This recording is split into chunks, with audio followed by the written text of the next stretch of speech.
It's time again for the Insiders with Chuck Chvala and Scott Jensen, sponsored by the Wisconsin Counties Association and the Tommy G. Thompson Center on Public Leadership.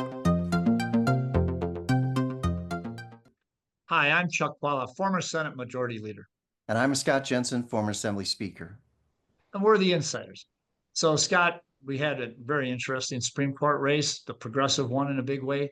Does this have any implications for next year's races, governor, legislative, another Supreme Court race coming up? Does this have any impact? Do you see anything coming out of this, or is it all totally a new clean slate? Well, I do think that it is tempted to take the lessons learned from this election and try to apply them to a year and a half later. But that's a long time in politics. Lots of things can happen in between. So I think the Democrats will try to run the same playbook. They're going to try to make this a referendum on Trump, particularly if he continues to have be a disruptive force that makes people nervous, I guess, in certain cases.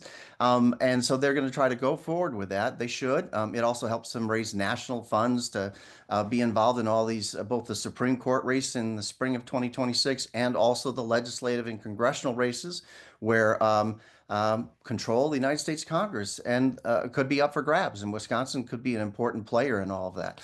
So that, I think that'll be the Democratic playbook, is to try to make this a referendum on Trump. I think Republicans will likely say, this is a local race. This is Tony Evers or some other Democrat will be at the top of the ticket running for governor. There's no race for Senate. There's no race for United States president. So I think Republicans will try to make the race more about state issues and local issues, and we'll see what happens. I would remind people that in the first Trump term, the Democrats won in the spring elections a state Senate seat in northwestern Wisconsin, and they said, this is it. We're going to go win the majority in the state Senate. This is the first of several victories that are coming. Trump is going to take the Republicans into oblivion. And Chuck, you beat that drum for like the next 8 years, I believe. So that didn't happen. The Republicans continued to control the state Senate. In fact, they increased their majorities in that chamber. So I think it is a mistake to apply the pattern of the spring election in 25 and try to apply it to the elections in 2026. But there are things you can learn, and the Democrats learned some good lessons. They're certainly going to apply those lessons in the 2026 Supreme Court race. And I would hope Republicans would have learned some lessons from the last couple of Supreme Court races as well. Well, I'm certain that the Republicans have learned at least one lesson from this race, and that is don't send Elon Musk to Green Bay with $1 million checks and a cheese head hat on your head. Check. But here's the don't do that again. Don't do that again. But I do think that the thing that Scott's got a lot of good things that he said there, and in spite of the fact that, of course, he had to pick on me for the 8 years, and he's right about that. But let me give you the other side, and it's the technocrats from both the Republican and Democratic side who will say this, and that is Wisconsin is showing a really distinct pattern that when it is not a presidential race, in fact, the last 3 presidential races have had Donald Trump on the ballot. Maybe even if it's not Donald Trump, the turnout is different. And at the end of the day, in what appear to be in the Supreme Court races where we've had an 11-point victory and a 10-point victory just in the last couple of years, and we're going to have another Supreme Court race, but also in gubernatorial races, people were that I knew who were Republicans were saying they figured Mandela Barnes was toast. And they said, Tony, the way they were talking to me, it sounded like they thought he was going down. Tony Evers won by more than 3%.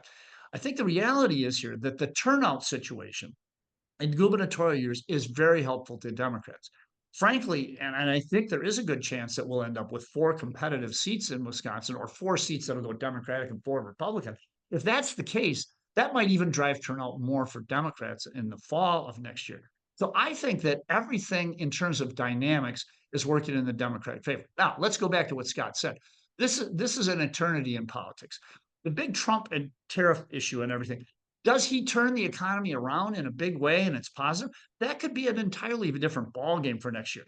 On the other hand, if he gets inflation up to 4 or 5%, this is going to be an opportunity to vote against that. So if I'm looking in my crystal ball, I'd much rather be Democrats right now than Republicans. And I'll tell you what, I've talked to so many Democrats who weren't willing to even watch TV or had to watch TV constantly after the Donald Trump race.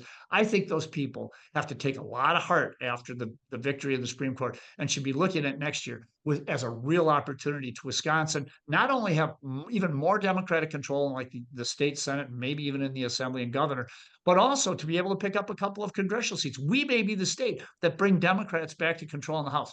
This is an exciting time to be a Democrat in the state of Wisconsin.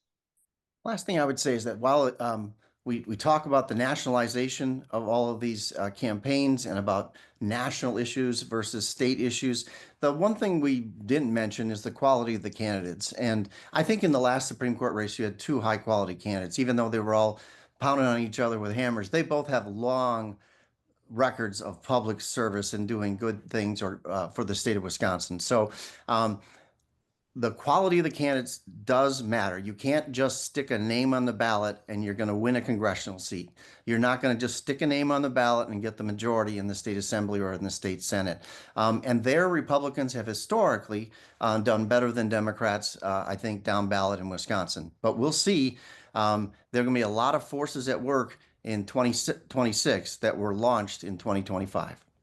It'll be fun to watch. We'll see you next time. You've been listening to The Insider with Chuck Chvala and Scott Jensen, sponsored by the Wisconsin Counties Association and the Tommy G. Thompson Center on Public Leadership.